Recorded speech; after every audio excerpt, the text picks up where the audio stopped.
Forests fall and oceans rise. As we spread our concrete skies, species lost and air polluted, our progress comes at a cost disputed. Development is the process of economic, social and cultural transformation that leads to progress and higher living standards. On the other hand, environment simply refers to our surrounding nature.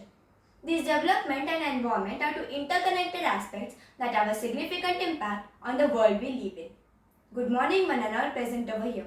Myself, Ojuswi and Saraikar from Standard 9, present here to tell about the importance of striking a balance between the two. As we all know, development is essential for the progress of society and economy, but it should not at all come at the expense of the environment. In the recent decades, we all have witnessed significant increase in the pace and scale of development projects across the globe. Rapid urbanization, industrialization and economic growth have brought numerous benefits to people's life, such as improved access to education, healthcare and technology. However, even more prominently, it also had a severe impact on the environment. So what is this impact actually? This impact is often negative and can have severe consequences. Deforestation, for example, can lead to soil erosion, loss of biodiversity, and the release of carbon into the atmosphere. Construction of dams and reservoirs can disturb the marine ecosystems, leading to the loss of aquatic species. Industrialization leads to pollution, causing respiratory and other health disorders in the local communities. Global warming results in the climate change, melting of glaciers and the rising of sea levels. At this stage, it is crucial for all of us to understand that environment and development are not mutually exclusive. In fact, accepting the path of sustainable development is the only way left to ensure long-term economic growth, social progress and environmental protection.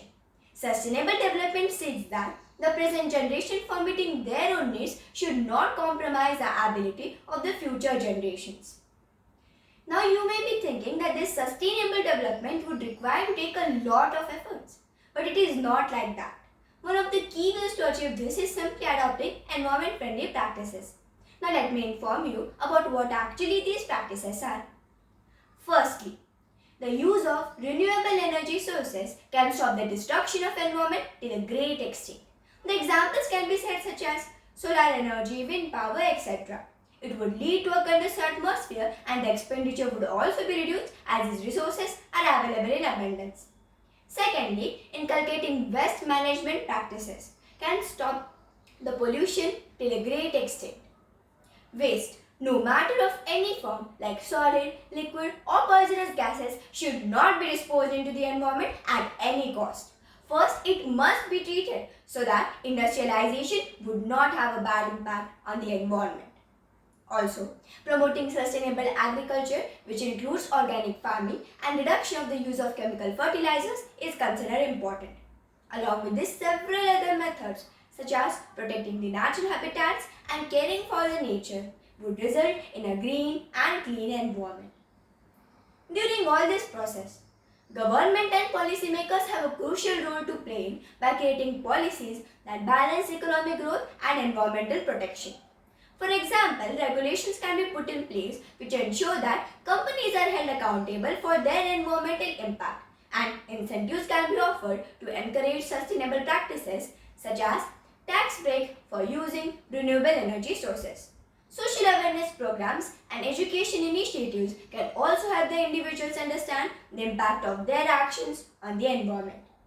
According to a present report, because of pollution, industrialization and the greenhouse effect in urban areas, the temperature there has increased by 7 degrees Celsius as compared to rural areas. It just clearly denotes how the human development simultaneously affects the environment. But it is equally important for all of us to take into account our individual responsibility.